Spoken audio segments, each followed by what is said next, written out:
Bonjour à toutes et à tous. Vous êtes prof, vous avez besoin de petits exercices ou de cas pratiques pour faire travailler vos étudiants sur le VBA? Eh bien c'est parfait. Mon nom est François Parlant et je vous donne aujourd'hui ma panoplie pédagogique pour faire découvrir de manière fun et visuelle les macros dans Excel. C'est parti. Créez un menu latéral qui s'ouvre et qui se ferme lorsqu'on clique sur les boutons.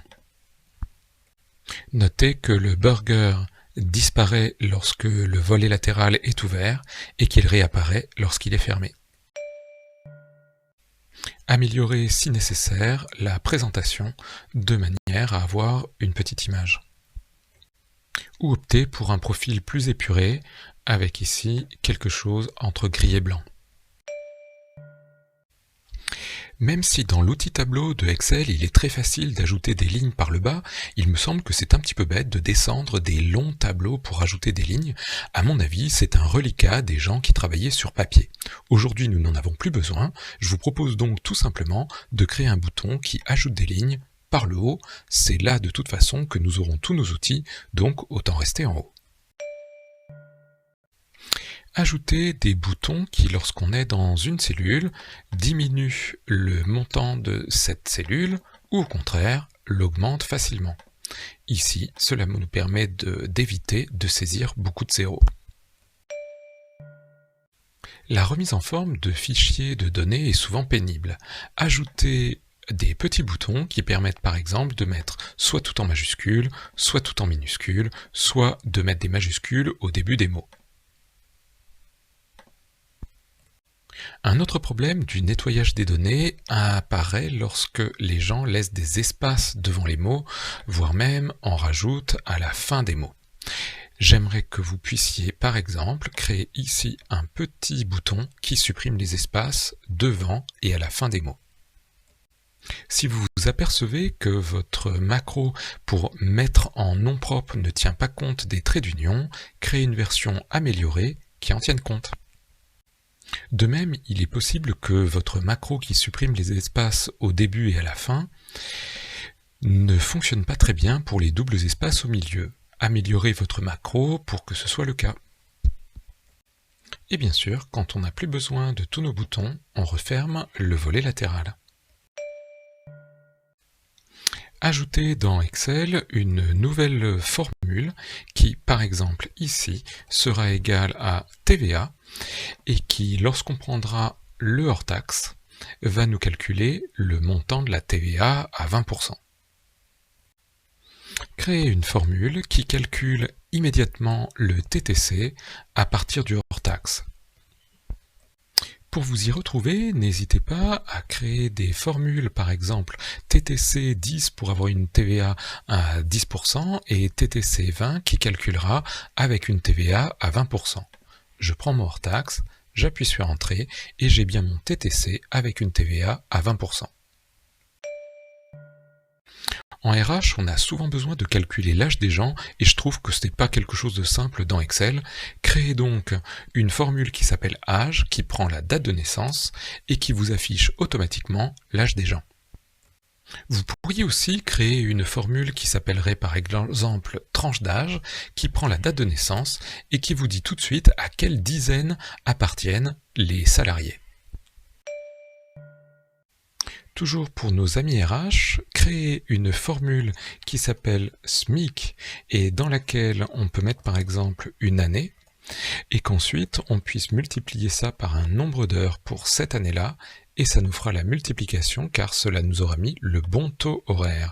Je vous montre ici juste le SMIC pour vous montrer. Je tape 2019. Je ferme ma parenthèse et j'ai bien le SMIC de 2019 que je peux maintenant multiplier, si j'en ai envie, par les heures. Et pareil pour 2020, je vous le montre, égal SMIC 2020. J'appuie sur Entrée, j'ai bien mon SMIC de 2020. Permettez à vos utilisateurs de rapidement changer la couleur de votre thème en fonction de leurs envies ou des besoins des différents clients. Parfois, les fichiers contiennent de nombreuses feuilles. Créez une macro qui, lorsqu'on clique dessus, affiche un sommaire de toutes les feuilles existant dans le classeur. Améliorez votre outil pour que, lorsqu'on clique dessus, on sache si la feuille est visible ou masquée. Améliorez encore votre macro pour que, lorsque l'on clique dessus, cela nous crée des liens vers les différentes feuilles. Par exemple ici, je clique, ça m'amène directement sur la feuille. Par contre, vous aurez noté que pour les feuilles qui sont cachées, en cliquant, il ne se passe rien. Lorsqu'on crée un tableau de bord, on a généralement de nombreux tableaux dynamiques qui nous permettent de faire les différents graphiques et d'obtenir les différents chiffres qui nous intéressent. J'aimerais que vous fassiez des macros pour afficher toutes les feuilles. Regardez en bas, il n'y a pour l'instant qu'une seule feuille de visible. Quand je clique, toutes les feuilles apparaissent. Quand je clique ici, cela masque toutes les feuilles dont le nom commence par TCD. Assurez-vous que cela fonctionne même si l'orthographe de TCD n'est pas la même, c'est-à-dire s'il y a des minuscules partout, certaines lettres en majuscules, d'autres en minuscules, ou tout en majuscules. Normalement, quand on clique, cela devrait fonctionner pour tous les cas. Ajoutez un petit message qui vous indique combien de feuilles ont été masquées. N'hésitez pas à faire de même pour la partie afficher tout, ce serait sympathique d'avoir un petit message qui nous dise ce qu'il en est des feuilles visibles. Quand votre tableau de bord utilise plusieurs filtres, il est parfois difficile de tous les décocher pour tout remettre à zéro.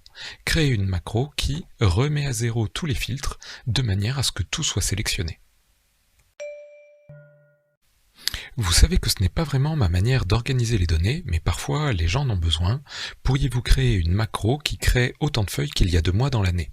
Je clique et instantanément ça me crée janvier, février, mars, avril, mai, juin, etc. jusqu'à décembre.